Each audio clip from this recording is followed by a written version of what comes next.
So, Letitia James' attorney, who was also Hunter Biden's attorney, has come out with this response to all of the allegations of mortgage fraud, insurance fraud. You know, it runs the gamut. I did a video earlier just reading through that, kind of making my own arguments against it and how ridiculous I thought it was.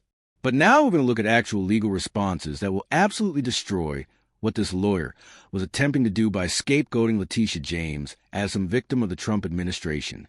And why this matters the most is because Pam Bondi, the Department of Justice, most likely will use these same responses to this letter. Okay, so if you have not watched my video from earlier, I will link it after this video. It will be on the end card. That video, I am going over the attorney that Letitia James has hired. Again, Hunter Biden's attorney, in order to write a response letter to the claims of mortgage fraud and all the crimes that have been alleged about Letitia James involving her property. Now, this letter was on its face. As a layperson, I gave my arguments against it, but they're not substantial enough.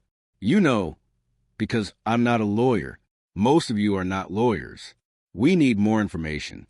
We need to know what are the legal arguments to actually use against Letitia James in this. So whether someone writes a response letter to that letter defending her actions, or how the Department of Justice will view it, how Pam Bondi will respond. So, with this, we're going to dismantle every argument that her attorney made. So, again, if you don't know what those arguments are, they will be short.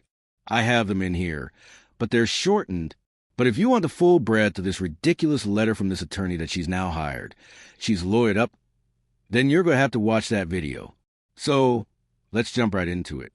So the first claim in that letter was, the criminal referral is part of a pattern of Trump using executive power to target perceived enemies, citing statements like, I am your retribution and social media attacks. So that's what her attorney said. This is the response that could possibly come from Pam Bondi or anyone from the Department of Justice. Lowe's attempt to paint the mortgage fraud referral as Trump's personal vendetta is a tired, melodramatic distraction that collapses under scrutiny. Quoting Trump's campaign rhetoric, I am your retribution, and cherry-picked true social posts is not evidence of a coordinated conspiracy. It's political theater. The referral comes from William P.Y., a federal housing official, not Trump's personal pen, and is grounded in specific allegations of falsified property records. Lowe's claims, that's the attorney Lowe's. I guess it's Abby Lowe's or Ablo's. I thought it was a woman at first, but it's a man. You guys corrected me, but it's Ablo. LOL is the name of the attorney. So LOL's claim that Trump targeted James since her 2018 campaign conveniently ignores her campaign pledge to follow Trump's money, which launched a multi-year crusade culminating in a $454 million fraud judgment. If anyone's playing the retribution game, it's James. And the Crime Victim Act now reeks of hypocrisy. Without concrete proof linking Trump directly to PY's referral beyond recycled quotes, LOL's narrative is a baseless sob story, not legal defense, which I did not think this letter was substantive enough, guys. I didn't think it had enough in it. It wasn't really making any good legal arguments. It just sounds like, you're picking on me, this is retribution, and these are the reasons why. But look at my exhibits that are woefully lacking in anything that would exonerate her of the claims. All right, so claim 2 in the lawyer's letter. Trump's memorandum revoking James' security clearance on March 22nd, 2025, is evidence of a targeted retribution. Here's a response. LOL's invocation of the security clearance memorandum is a red herring, irrelevant to the fraud allegations and devoid of legal weight. The memorandum, affecting multiple individuals, reflects standard executive prerogative to manage classified access, not a personal attack on James. LOL provides no evidence that James required or actively used a security clearance in her role as state AG, making this a non-issue inflated for sympathy. If anything, James' inclusion in such a directive underscores legitimate concerns about her conduct given the fraud referral's timing. Throwing this into the letter without substantiating its impact on her duties is a cheap tactic to pad the victim narrative, not a defense against mortgage fraud, which we all know. And it's actually laughable. Sorry guys, I had to turn off my notifications because people are trying to text me. Information's coming in. I'm getting notifications about Letitia James. So it's a big day. All right. Claim number 3. The referral mirrors Trump's complaints about a weaponized Justice Department, proving hypocrisy, and PY's reliance on media reports lacks credibility. So this is a response. LOL's accusation of DOJ weaponization is a brazen projection, given James' own history of politicizing her office to target Trump. The irony he points to, that Trump decried Biden's DOJ while now allegedly weaponizing it, falls flat when James' $454 million case was itself criticized by appellate judges as overzealous. PY's referral, while citing media reports, is backed by specific documents: a 2023 power of attorney, a 2001 certificate of occupancy, and a 1983 mortgage application. LOL's sneer at media reports dodges the fact that these are public records, not tabloid gossip, and his failure to disprove their authenticity undermines his credibility. If media scrutiny is so unreliable, why did James' office rely on press-driven investigations to pursue Trump? LOL's hypocrisy charge is a mirror he'd rather not look into. This reminds me of Brian Freeman, who is Justin Baldwin's attorney. Brian Freeman is representing Justin Baldwin against Blake Lively, Ryan Reynolds, and several other people. One of the things he said was that Blake Lively was alleging she didn't have to look to other people smearing her or at all the people who did all this stuff to her. Just a mirror would do. If she wants to know who ruined her life, her reputation, who destroyed her, all she has to do is look in the mirror. I love that this says the same thing. All right, the fourth claim, Bondi's confirmation. They refer to things Bondi said during her confirmation hearing. Bondi's confirmation hearing assurances of an independent DOJ mean she must reject a referral to avoid politicization. I can't speak today. So yes, they were actually saying because of her confirmation hearing where she promised not to politicize anything, she must automatically reject the referral, claiming it's just lawfare against Letitia James. That's literally the summary. Response. Lowe's appeal to Pam Bondi's Senate testimony is a manipulative guilt trip, not a legal argument. Bondi's pledge to maintain an independent DOJ doesn't obligate her to dismiss a referral without investigation. Her duty is to evaluate evidence, not cater to James' demands for a free pass. LOL provides no proof that the referral is politically driven beyond his own speculation, relying on Bondi's general statements to pressure her into inaction. This is a transparent attempt to intimidate a new attorney general and shirk her responsibility to probe credible allegations.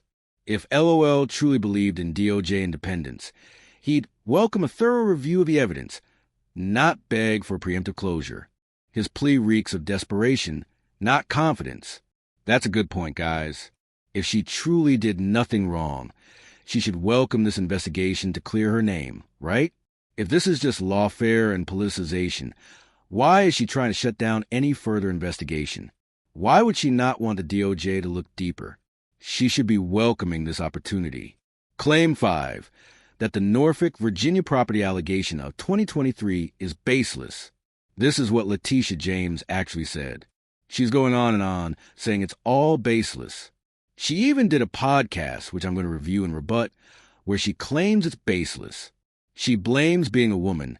She blames race. Guys, we're back to the well of victimhood of race and gender. It's deranged. I promise you it's deranged. Let me redo it because I got on a tangent. The Norfolk, Virginia property allegation of 2023 is baseless. As James clearly stated, the property was not her primary residence, and the power of attorney was a clerical error. Yes, that's the argument. It was all just a clerical error.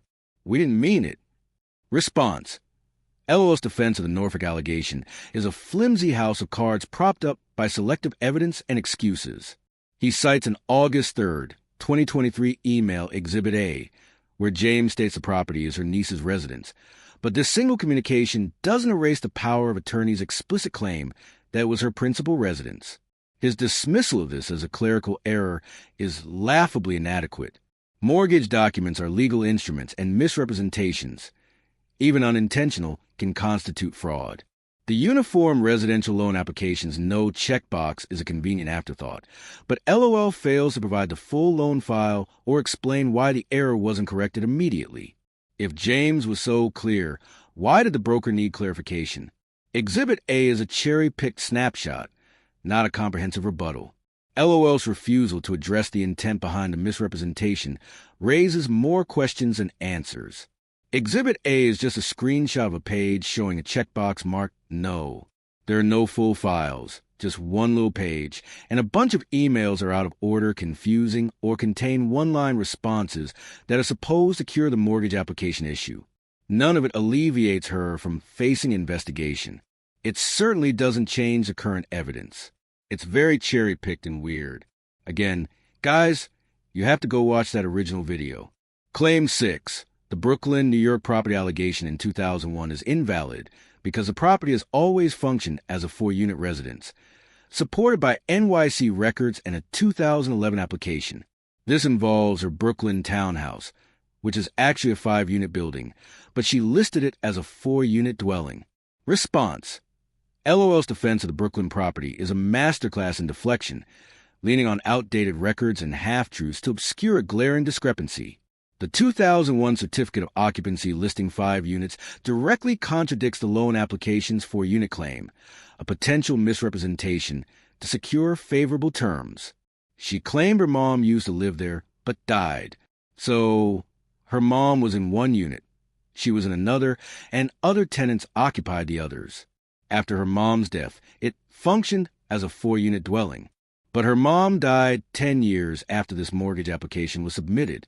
It has nothing to do with it. That's just a sob story.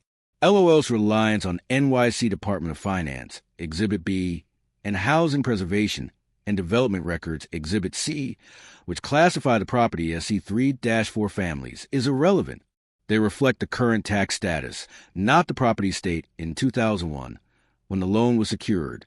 She only provided 2025 tax records to justify actions from 2001. The New York State Attorney General and her attorney seem to have put that letter together with just a couple of sheets showing 2025 tax records. The 2011 Home Affordable Modification Program application she included is a decade too late to prove compliance at the time of purchase. LOL's failure to provide contemporary 2001 records or explain the origin of the 5-unit certificate leaves a gaping hole in his defense. This isn't evidence of innocence. It's evidence of evasion. Claim 7. The Queens, New York property allegation from 1983 is irrelevant because the spousal relationship error was made by James's deceased father and corrected by a same-day deed. She blamed her father for making the mistake and mentioned he's passed away. Response. LOL's attempt to wave away the Queen's allegation as a 42-year-old mistake by James' late father is a pathetic cop-out that insults basic accountability. The 1983 mortgage application spousal designation isn't a trivial typo. It's a material misrepresentation that could have influenced loan approval. LOL's reliance on the same-day deed, Exhibit D, stating Letitia James as his daughter, is weak. It doesn't negate the application's legal weight or explain why the error occurred. Blaming a deceased relative is convenient, but James, as a co-applicant, had a duty to ensure accuracy. LOL provides no evidence of her non-involvement beyond his say-so, and dismissing the issue as stale ignores the pattern across all 3 properties. If decades-old fraud justifies James' pursuit of Trump, why is her own past sacred? This is selective justice. Justice at its worst. All right, I'm going to keep going. Claim 8. The provided exhibits A, B, C, and D conclusively prove James' compliance, showing the allegations rely on isolated errors while ignoring exculpatory evidence. So basically, they're saying that these little pages they included, these scant emails that are redacted, and all of these little pages they just kind of took a screenshot of, well, that's more than enough to show she was in compliance and that there were just errors, and that they are ignoring this exculpatory evidence that was provided in these exhibits. Response. Lowe's vaunted exhibits are a patchwork of incomplete documents and self-serving snippets that fall far short of exonerating James. Exhibit A's email and loan application for Norfolk are selective, lacking the full context of the mortgage process or proof that the clerical error was corrected promptly. Exhibits B and C for Brooklyn rely on current records, not 2001 documents, failing to address the original loan's terms. Exhibit D, the Queen's deed, is a single page that doesn't refute the mortgage application's misstatement or James' role in it. The exhibits aren't a robust defense. Their minimalist attempt to paper over discrepancies. Lowe's claim that PY ignored exculpatory evidence is laughable when his own submission omits critical records like the complete Norfolk loan file or the 2001 Brooklyn property reports. This isn't proof of compliance. It's proof of corner cutting. Claim 9. The allegations lack credible foundation, relying on media-driven, stale, or mistaken documents, and a referral should be closed promptly. Yes, this is what they're saying. Response. Lowe's insistence that the allegations are media-driven and stale is a desperate bid to discredit a serious referral without engaging in substance.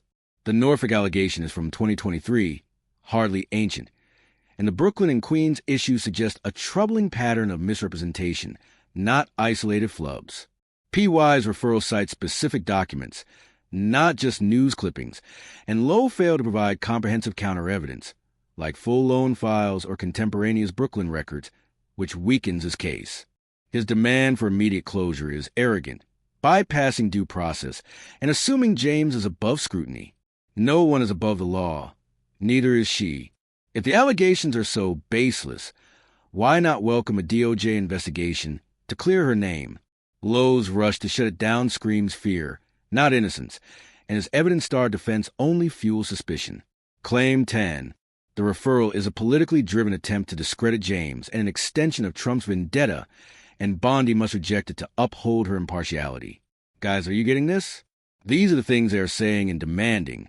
That is a politically driven attempt to discredit James, an extension of Trump's vendetta, and that Pam Bondi must absolutely reject it to uphold her impartiality. Response.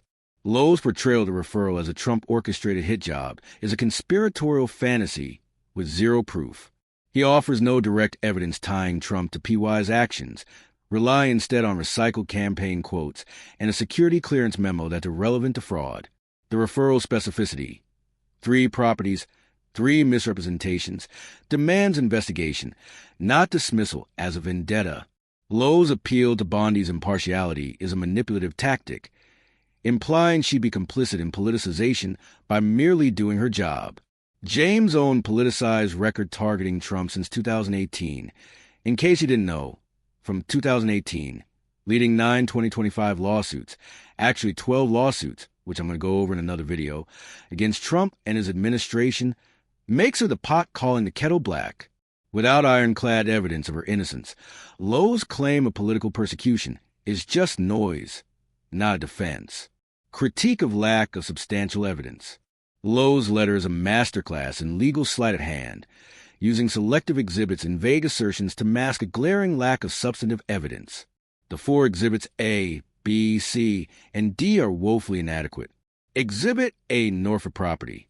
An email and partial loan application don't disprove intent behind the power of attorney's misrepresentation. The full mortgage file, broker communications, and corrected records are absent, leaving gaps Lowe doesn't address. Exhibits B and C, Brooklyn property. Current NYC records are irrelevant to the 2001 loan terms, and the 2011 application is too late to prove compliance. Lowe omits 2001 property inspections or loan agreements that could clarify the 5-unit discrepancy. Exhibit D, Queens property. A single deed page doesn't negate the mortgage application spousal claim or explain James' role. This is when she said she was married to her father. No supporting documents like her application inputs or lender correspondence are provided. Overall, Lowe's failure to include complete records, contemporaneous documents, or third-party verifications like a lender statement undermines his defense of Letitia. His reliance on clerical error excuses without proof of correction or intent is legally flimsy. Sorry, had to pause, my dog was barking. Someone's at the door. Final summary. The letter's 33 pages are heavy on rhetoric, accusing Trump of retribution and invoking Bondi's oath, but light on hard evidence. Lowe's demand for closure without a DOJ review suggests he fears what a real investigation might uncover. If James is innocent, why not provide the full paper trail and let the facts speak? Instead, we get a defensive screed that dodges accountability while accusing others of politicization. Final note. David Lowe's letter is a hollow defense propped up by weak exhibits, baseless accusations, and a victimhood narrative that crumbles under scrutiny. Letitia James, far from a persecuted hero, faces credible allegations of mortgage fraud that Lowe fails to decisively refute. His claims of Trump's retribution are speculative, his evidence incomplete, and his demand for dismissal is an arrogant sidestep of justice. If James truly upheld the rule of law, she'd face these charges with transparency, not excuses. This letter isn't a vindication. It's a smokescreen, and the DOJ must see through it to hold James accountable. So, we made it all the way through it, guys. Right now on the screen should be the video of the original letter that her attorney, Lowe, wrote to Pam Bondi. It's addressed to Pam Bondi. Make sure you check that out. I have some more information coming out about Letitia James, so make sure you are subscribed and hit the notification bell. And with that, I will see you guys on the next one.